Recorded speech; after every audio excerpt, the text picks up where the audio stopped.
Hello and welcome to Geek on My Sleeve.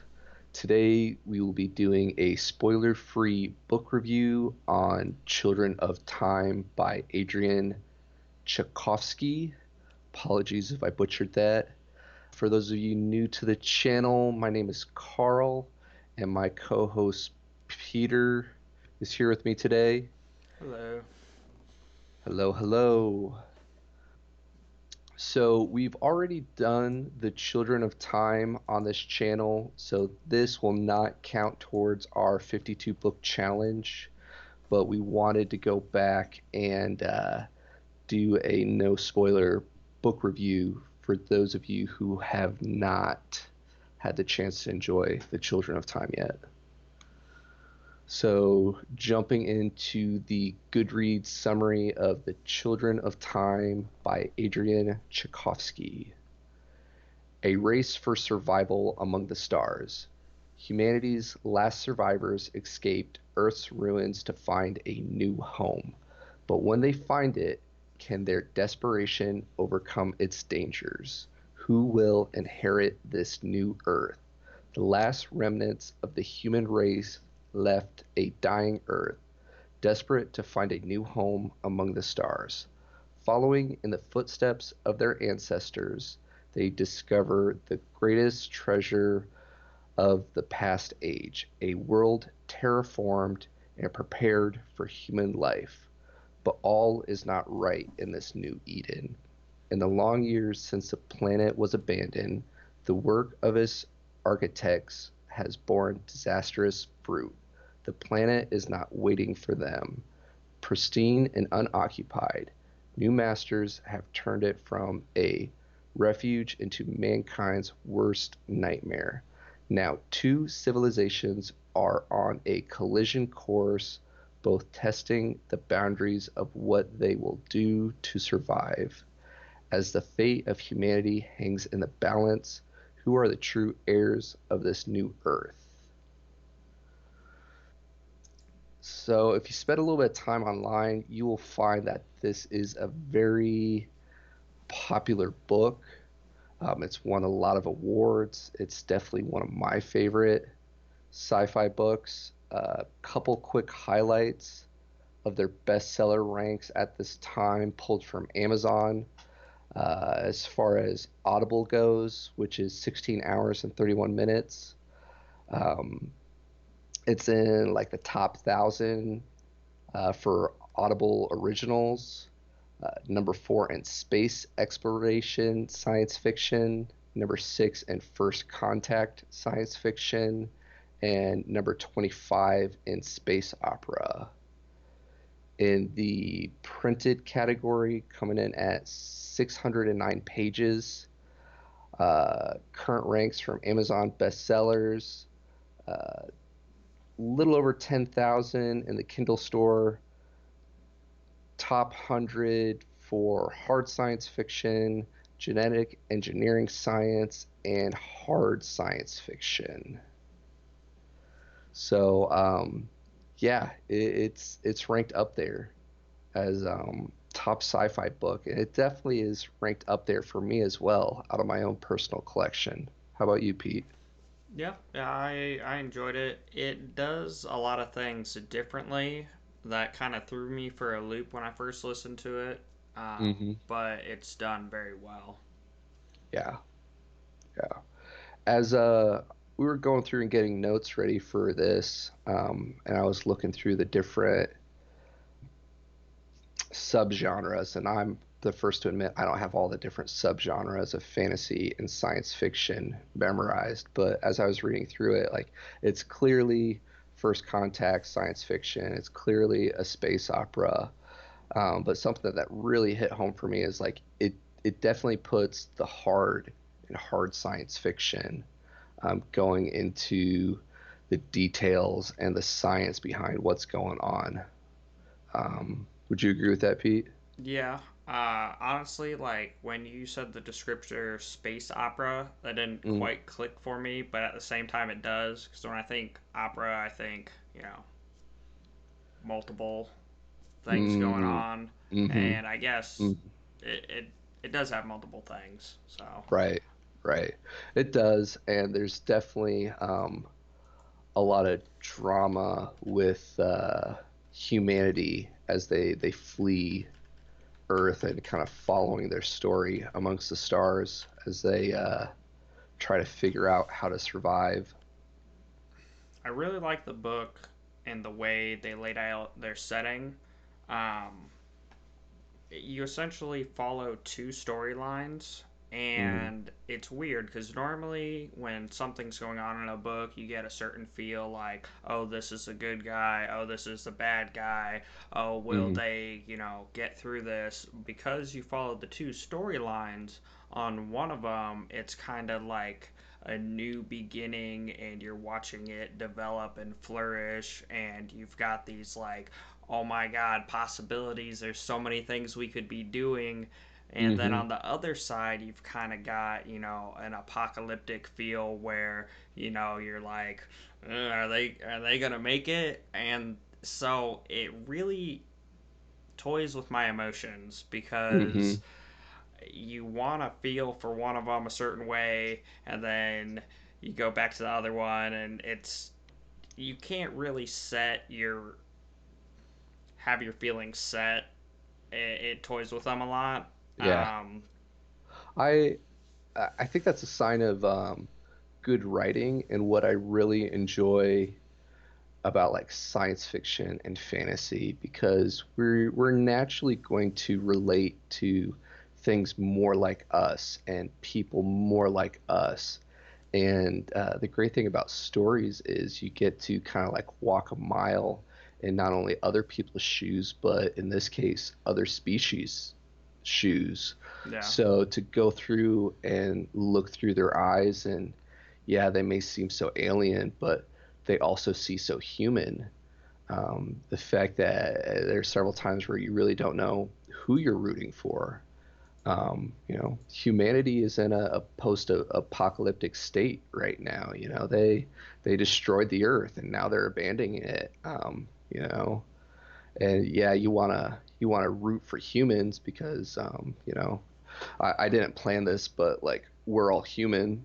Yeah, yeah, it does a good job. You, And you find. then for the other side, like, it's almost like a historical telling to where you see them develop socially and you see them develop Mm-hmm. technologies, Mm-hmm. and it's so there's a lot of similar aspects to, humanity and its upbringing, but then there's a lot of Divergence, right? the yeah, it is seen through a different lens or a different eye, and due Mm-hmm. to their nature they're able to accomplish tasks in a different way. And then through a lot of environmental or social pressures is how they develop more. Kind of pulls back to the hard science fiction element of it. I mean, that's science. Environment forces evolution tracks, Yeah. right? But yeah, I think you touched on a great point. This book is definitely a world builder book. If you Yeah. enjoy following storylines over literally thousands of years, like this is that book.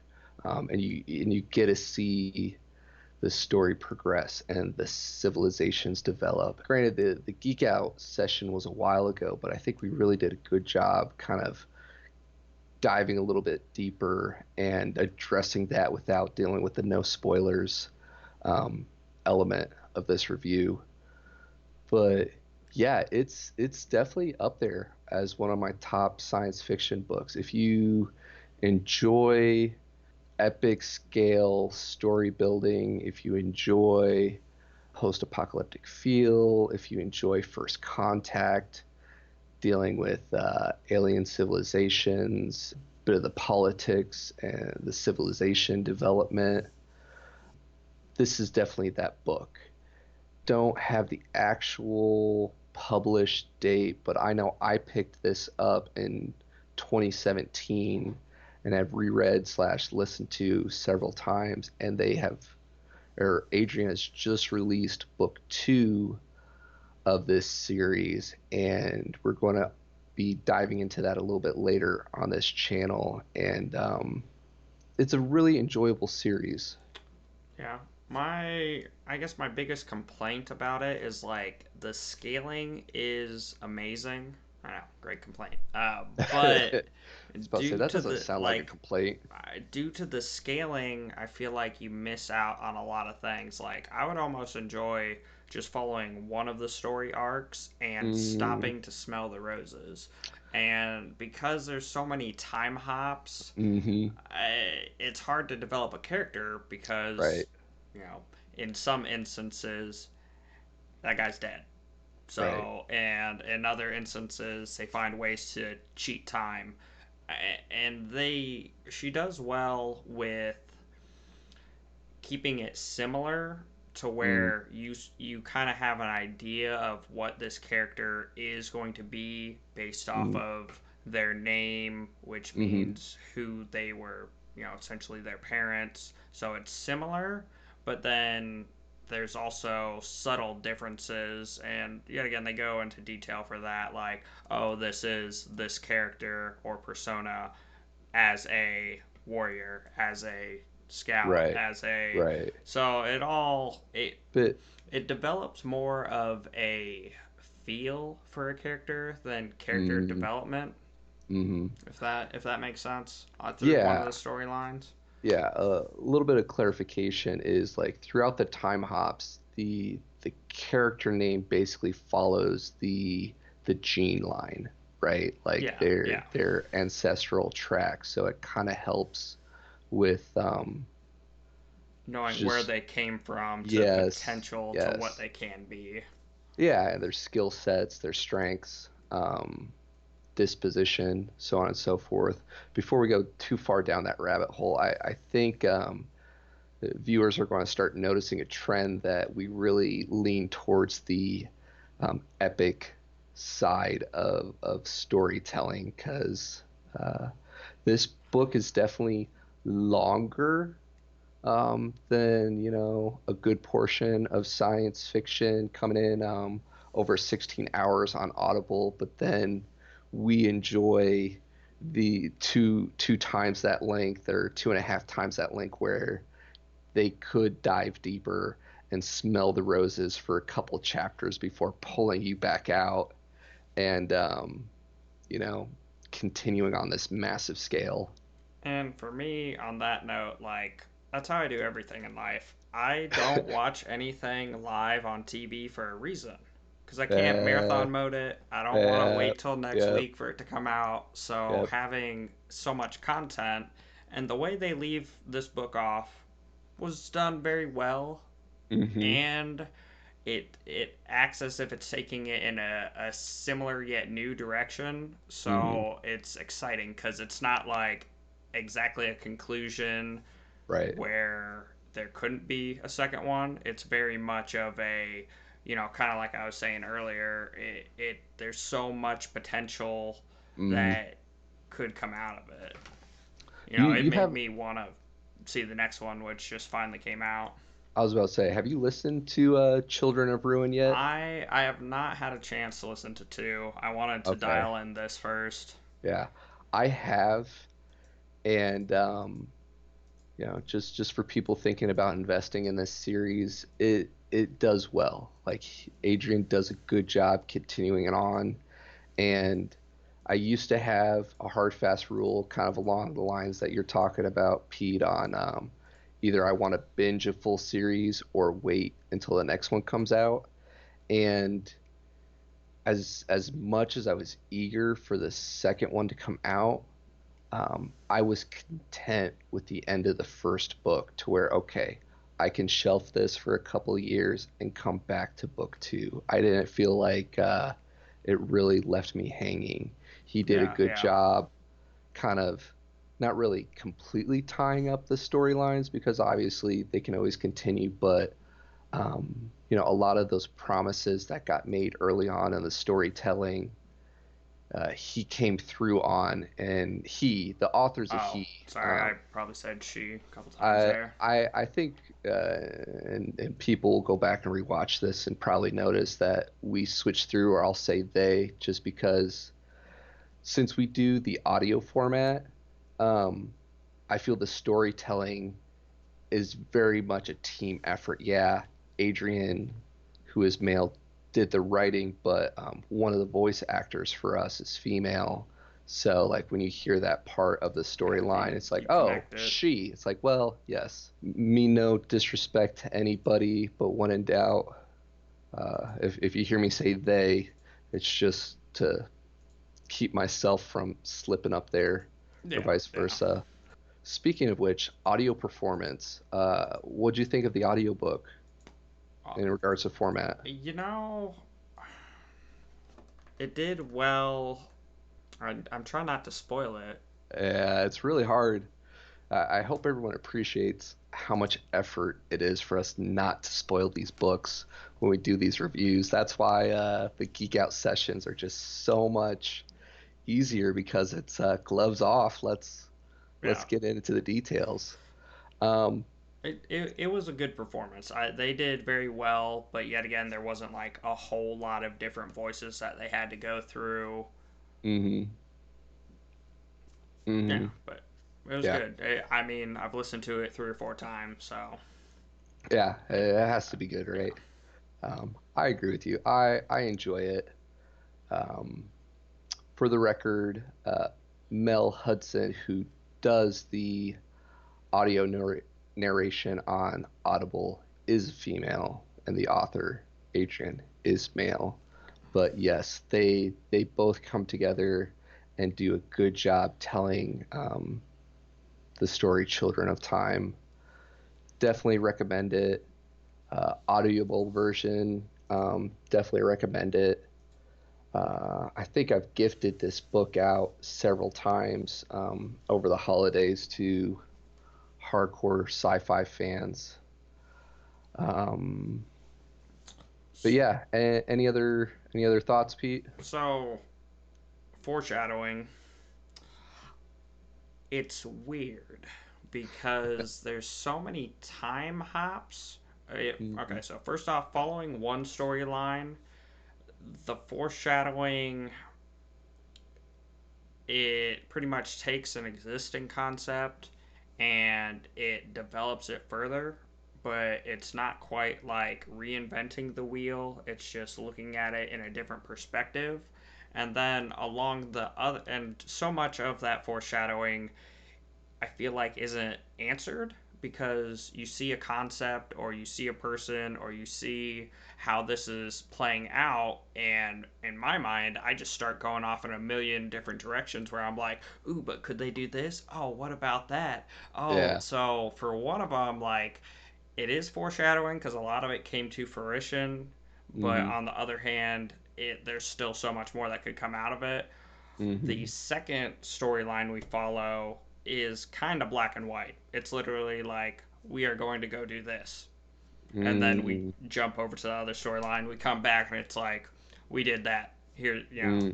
Mm-hmm. So, and yet again, you just get those feels where one, there's so much like epic continuation and possibility and what could happen. And then the Mm-hmm. second storyline you follow, and you're just like, oh, you told me that's what you're gonna do, and yeah, I guess I could put myself in that position, and I would feel similar. You know, Uh, and I believe, yeah, it's clearly intentional, because that's their personality, right? yeah, The difference between the two perspectives. The one storyline, they're much more decisive, much more take action, much more this is what needs to happen, this is what we need to do. yeah. Um, and yeah, yeah, yeah. And along the other thought process, or the other thought you had about the foreshadowing, that's kind of what I hope for in a story, is they show you the possibility and talk about it and kind of let your mind wander. It's like, oh, is this what they're trying to hint at? Is this what they want us to do? And I think there's a good balance with that is important because if it's too straightforward, I've put down books before where they give you the foreshadowing and it's like, oh, like at this point I could write it. Like I know what's going to happen. I don't need you to tell me just Yeah, simply it's just kind of because a retelling versus, yeah, yeah, because it's like, oh, here, hint, hint, this is what we're going to do, and then we do it. The other storyline, it's not like that. Like I said, it's very much the personality of the civilization that you're following. Ramble, oh ramble man, down the rabbit there are hole. so many things that they hinted at that never came to, ahead in this book, Mm, but maybe in two. Yeah. And yeah, I feel like a lot of it for me is they didn't stop and smell the roses because she could have made a whole book that I would have been happy with just following one of these storylines and taking yeah, their time throughout it. yeah. But the way she did it with the time hops and Mm, the dual storylines and mm. they, are running parallel. So, Who knows? I think as far as being an author goes, Adrian's relatively new. I might be wrong about that, but I think this is like The Children of Time is one of his first dives into sci-fi, okay. and he wouldn't be the first author after a series is done to go back and explore their own little world. And on this world, it's a whole planet. Like you said, you could not only stop and smell the roses, but you could explore a whole other continent of how this quote second Earth was. Yeah, Yeah, you could do it's a precursor terraforming bit. You could mhm. do, There's a yeah, lot of possibilities there, yeah. and that's what's fun about good sci-fi fantasy stories, right? Getting lost in those worlds. Um, and for all those aspiring authors, who looking for more content, sounds like there's some fanfic potential here. If you want to go down the rabbit hole a little bit further than Adrian, um, Well, and on that note, like this whole book is world building. Like that's what they're doing. It's always mm, moving. It's mm, always advancing. It's developing so much at once. no wonder you enjoy it so much. You're all about that world building. I need a couple more action scenes. That's true. It There was were on some, a different level, but there were some though. They yeah, they there yeah, were yeah. some They, action they, they scenes. sprinkled it in. So yeah, final thoughts, Pete. Are we doing a Geek Out stream? Yes, no, maybe. We already told you we did one. Yes, Yeah. So it's already been done. yes, We're just trying to catch up with our backlog for Geek Outs, doing a yep, review. yep, Yeah. Just in yep. case you didn't want to be spoiled from the review, the in depth review. So we definitely have Children of Ruin down as a potential for another Geek Out stream, book two. Yeah, yeah. And So we'll try to do the review before the Geek Out. That way, mhm, for everybody watching, you have a yes, bit of heads up so you can pick it up, follow along, and then plan for it. we understand that not everybody can get through an audiobook in a day like some people. For those of you who don't know, and you're listening to Audible, they have speed controls. Have fun playing with them. Thanks everybody for hanging out with us as we talk about Children of Time. Um, Please like, subscribe, throw a comment down below if you've read the book, if you'd recommend it to a friend, your thoughts on it. No Uh, spoilers. no spoilers. Yeah, No leave a spoilers. comment. Let us know if you picked it up. Try not to spoil it for someone else.